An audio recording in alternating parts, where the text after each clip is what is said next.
Alrighty, hello folks. So it's been a while since we did one of these, and I thought I'd go ahead and try to do a quick one here, whenever everyone has a minute. So, we're doing another tournament. This one's actually just kind of a test of a different rule set, so I'm hoping to get at least 5 or so folks to participate in this one. But the general idea is relatively simple. We're going to do one with slightly different restrictions. So normally, there'd be things like blocking napalms from being part of the fight, from blocking things like double bazookas and whatever else. However, comparing it with the Japanese side tournaments, it's just... They don't really have restrictions for a lot of the ones that they do, but they also have access to the PS2 multiplayer version, which is a lot more difficult to set up. You need something practically almost nothing short of a supercomputer to make that happen. But yeah, there was only one person doing it, and they do it a couple of times a year. So I wanted to do something for our side of things. And so generally speaking, I was thinking the other day, and here's kind of the rule set that I've come up with. So, well, I guess I came up with, along with a suggestion of a few other people. So, for one thing, there are no part restrictions for this one, with exception of one AC. So this means, yes, you can use your cheap napalms, your corals, and things like that.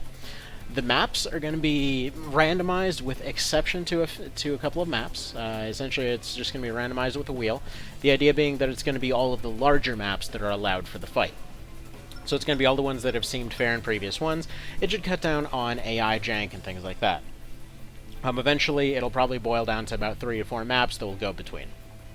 Now then, the entire fight, though, with all five fights, one after another, will take place on that map. So it's essentially going to be slot 1 versus slot 1, slot 2 versus slot 2, etc., all the way down to number 5, which is that one that I mentioned that's going to be different.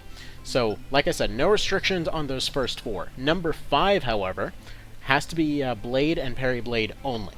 Alright, so there's always a request for, we want to have some, like, melee fights in here, because it always looks cool when they actually work out.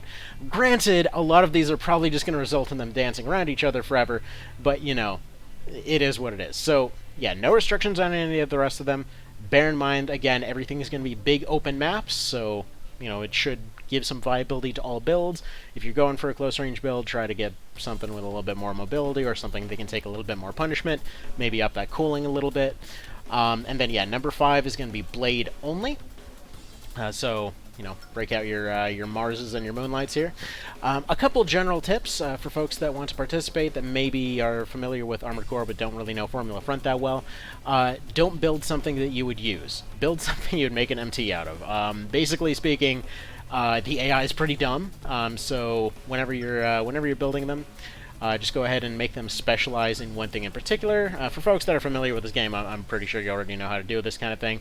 But yeah, this you can tweak around to make them do what you want. For these ones, just always try to keep all of these bars down here filled up, with search being the one that can vary. Like, if you've got a head radar, you can get rid of 3 bars off this, give or take.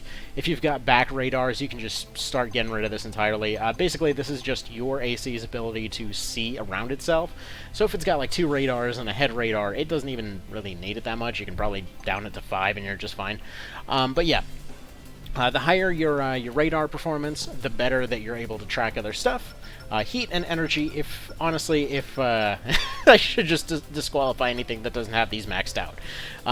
This game is not completely balanced, so just so you know. All these bars, do with them as you will. These ones up here, usually it's better to just stick to 1 or 2 and just max them out, so that's, kind of personal preference. Every AC is just going to function differently once you actually get it out there. So expect to see some jank. You can leave these chips completely alone, unless you're going for one thing in particular. So yeah, if you really, really want them to do a specific maneuver, make them a combination of chips that'll do these. Again, they refresh every 30 seconds, so don't expect to be pulling off anything too tricky with these. General advice is just to leave these alone until you really, really want to fine-tune them for something else. So be careful with those. Last bit of building advice, never forget your codone. You can forget a lot of other things, but this part is basically mandatory on every single thing. Everything else can come and go as it will. This is the single best part for this game, just so you know.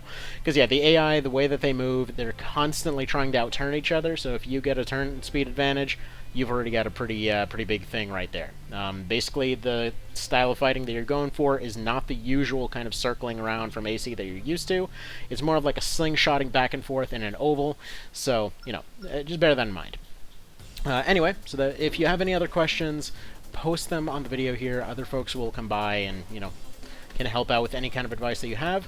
As far as how to submit your team, just make a team, save file. I'll go ahead and sort them out on my end, so you don't have to worry about what file you're saving them as. You just basically go to the save menu, go to team save, and just pop them in somewhere, right? So just pop them into one of these slots. Go ahead and upload it to Dropbox and send me a link. If, like, for example, like Mr. Cow, you're in a situation where you can't actually go and make and upload a file, just send me the info. I'll slap them together for you. You know, just put a comment with your team and whatnot. And, yeah, let's see if we can get... ideally, I'd like to see 10, but hey, if we can get 4 or 5 participating in this little test tournament, then that'd be fantastic. So, I'll see you guys then. Looking forward to trying this out, and yeah, see you then. Take care.